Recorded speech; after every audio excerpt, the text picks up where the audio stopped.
Oh man, the concert was great. You know what I'm saying? The fans was great.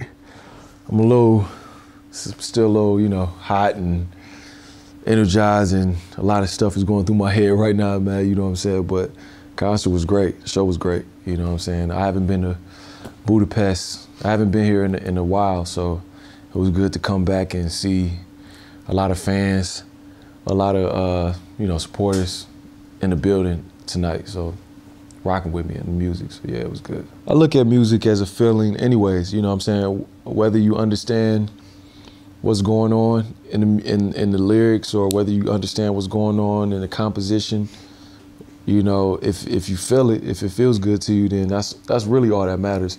The technical stuff don't really matter, you know what I'm saying? So it's a lot of music, especially like what I was saying earlier with me being like a record collector and finding and digging for records when I come over here in Europe. And, most of the time, I don't know what they're saying on those records, but the music is so incredible that it makes me feel a certain way. So that's all that matters. Same concept, with my music and people that don't speak English, that might not quite understand what I'm saying, but they like what they hear. So, that's what it's about. You know what I'm saying? Just being able to feel something when you hear music. I'm not really a listener, a music listener that is real real particular about the technical side of everything. Like, it's all about either I like it or I don't, you know what I'm saying? So, because this is a lot of music that's on a technical level is great,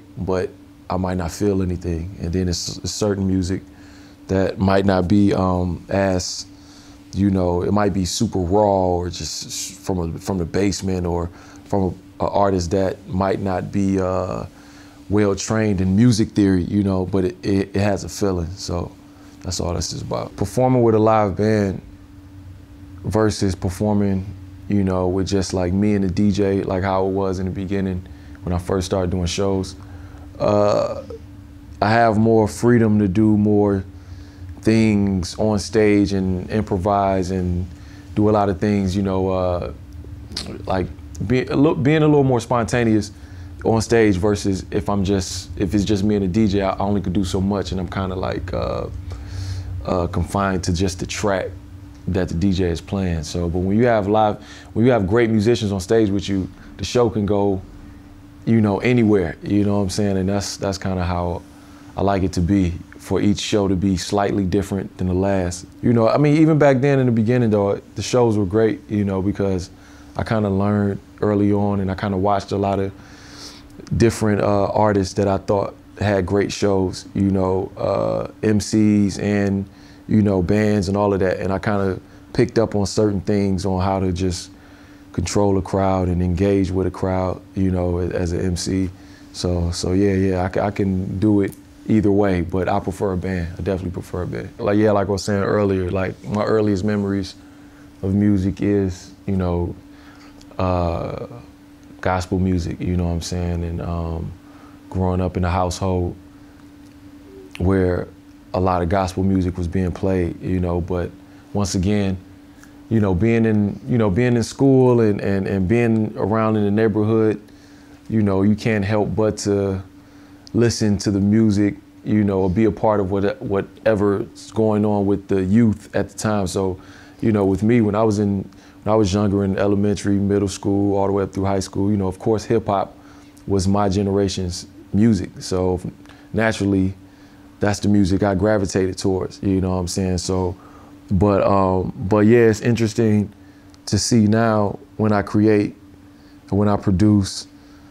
I think still to this day, I gravitate towards certain artists, and I gravitate towards like certain sounds and certain chords, certain chord progressions and certain grooves because of like what I heard early on, in like gospel music or soul music or funk, you know what I'm saying? Because all of that was around me. So even before, all of the hip hop stuff. So yeah. I think it's interesting to see like how what you listen to or what you hear early on and how it like stays with you when you become an adult, especially if you're a musician. So yeah. It's a certain, can't really describe it, but it's a certain funk that I always have, you know, or that's in me and that I incorporate in my music.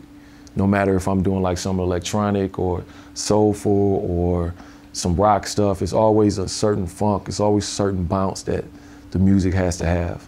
I feel like the way trying to get a gauge of how hip hop is going to be or what it's going to look like, it sound like in the future, you know, it's kind of hard to say because it changes so fast, you know, on a yearly basis, on a monthly to weekly basis sometimes. So yeah, it's kind of hard to say where it's going to be sonically. All I can say though is like I was saying earlier, I do appreciate that. I feel like it's going in the right direction in terms of, I feel like it's a balance is starting to become more, you know,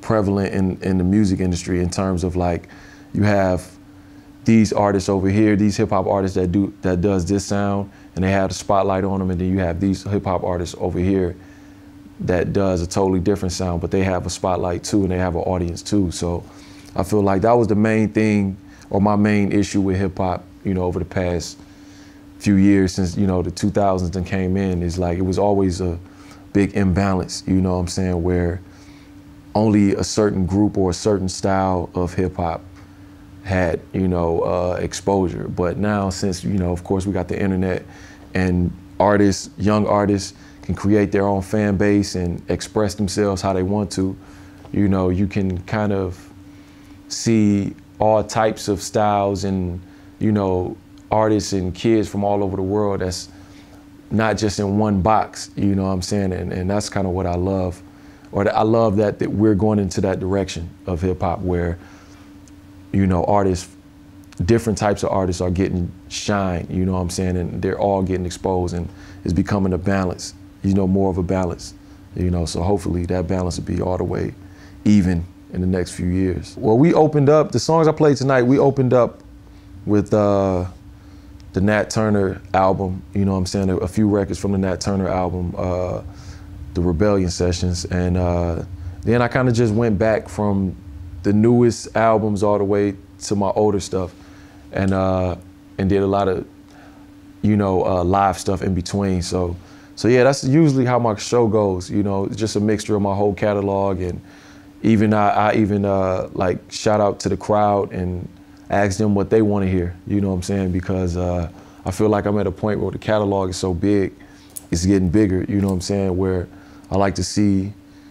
engage with the fans and just like have them tell me what they want to hear for the night, because they came to see a show and they want to hear certain songs too. So I try to get as many songs and please as many people in the room as possible. So, but it was a good night, man. You know, people was energetic and they was live and hands was in the air and, you know, we was jumping around and it was good energy in the room tonight. So yeah, I had fun in Budapest. It was dope.